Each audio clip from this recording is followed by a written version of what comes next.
Rumah tahanan negara kelas 2B Tanjung Redep Kabupaten Berau ini kini dihuni 649 tahanan.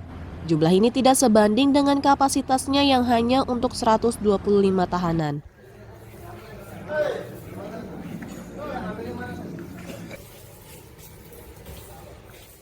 Kepala Rutan Tanjung Redep Puang Dirham menyatakan perluasan rumah tahanan ini menanti putusan dari pemerintah Kabupaten Berau. Ini setelah Pemkab berjanji akan membantu merenovasi rutan dengan memperluas bangunan.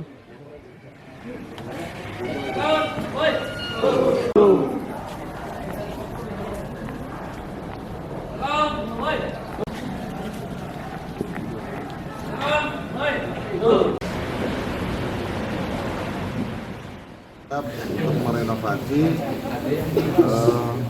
saya masih menunggu. Tadi juga Wakil Bupati menyampaikan akan segera dilaksanakan. Saya masih menunggu apakah di tahun ini, apakah di tahun depan.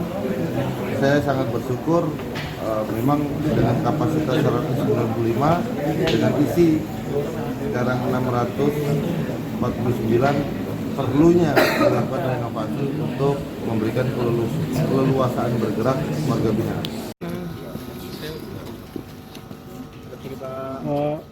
Izin Pak. Wakil Bupati Berau Gamalis menegaskan usulan renovasi rutan masih dalam proses. Beberapa masukan sudah diterima, salah satunya adalah dengan mendirikan bangunan bertingkat.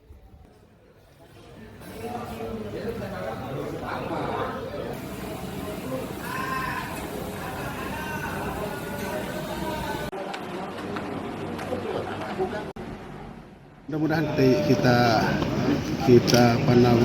doakan semoga rutan, karena rutan ini memiliki begitu banyaknya warga binaan yang tentu daya tampung dengan kondisi yang seperti hari ini tentu saja tidak memungkinkan untuk warga binaan bisa masuk ke dalam. Ya paling tidak berikan disebutkan dengan Pak Puang, Pak Kadutan. Paling tidak ini ya Pak Puang ya. Langkah awal dulu untuk ditingkatkan. Sekarang ingat ini kan warga kita juga. Ya, karena bagaimanapun warga binaan adalah warga kita juga, warga Kabupaten Berau.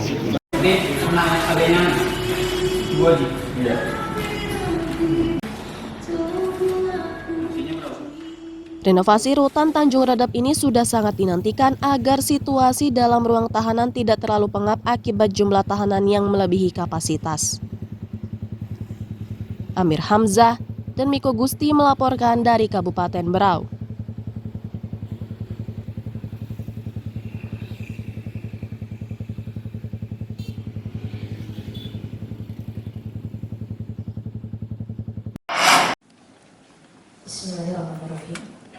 Pria dan wanita dari kalangan pemuda ini merupakan peserta sosialisasi peningkatan Indeks Pembangunan Pemuda atau IPP di Balikpapan. Mereka umumnya pelaku usaha dan aktivis. Mereka sengaja diberi materi seperti itu oleh Dinas Pemuda dan Olahraga Provinsi Kaltim untuk memastikan keberhasilan pembangunan pemuda di daerah ini. Contoh ya, kalau pemuda Kaltim itu untuk sebuah organisasi atau pengambilan kebijakan. Sekretaris Deputi Pemberdayaan Pemuda Kemenpora RI Esa Sukmawijaya menyatakan terdapat 5 indikator target pembangunan pemuda, yakni pendidikan, kesehatan, ketenagakerjaan, kepemimpinan, dan gender.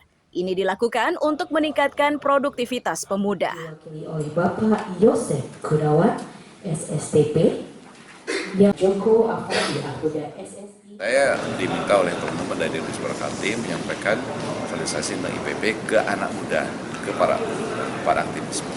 Di IPP itu beda dengan indeks prestasi kumulatif, itu setiap mata kuliah kan, nilainya ABCD setiap individu mahasiswa. Nah, IPP ada 5 poin. 5 poin, 5 definisi, bidang pendidikan, saya ulangi ya. Yang kedua bidang kesejahteraan, yang ketiga itu ketenagakerjaan, yang keempat tentang partisipasi pimpinan, yang kelima tentang gender diskriminasi. Jadi kita berharap mereka itu begitu pulang dari sini, mereka akan paham, kemudian mereka akan menularkan kepada yang lain. Di domain kedua, tadi pertama tentunya pendidikan, di situ akan melalui BPS itu 2 kali. Peserta sosialisasi menilai sosialisasi IPP ini sangat penting agar mereka mampu meningkatkan kualitas diri agar produktivitasnya meningkat. Dengan pengetahuan yang didapat ini, mereka bisa mengembangkannya ke pemuda lain yang belum mengikuti sosialisasi. IPP itu Indeks Pembangunan Pemuda. Kebetulan IPP itu men-searching data dan memvalidasi data tentang kepemudaan. Seberapa valid sih kepemudaan produktif yang di Kalimantan Timur ini. Dan itu menjadi acuan untuk pembangunan dan sinergi kepada OPD-OPD terkait. Oke, menurut kamu pemuda di Balikpapan ini seperti apa sih?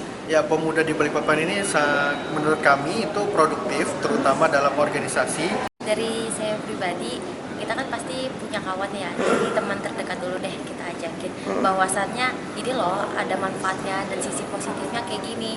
Dan untuk poin-poin lainnya seperti kita dapat benefitnya sertifikat. Nah, sertifikat itu nanti kita bisa gunakan untuk seterusnya.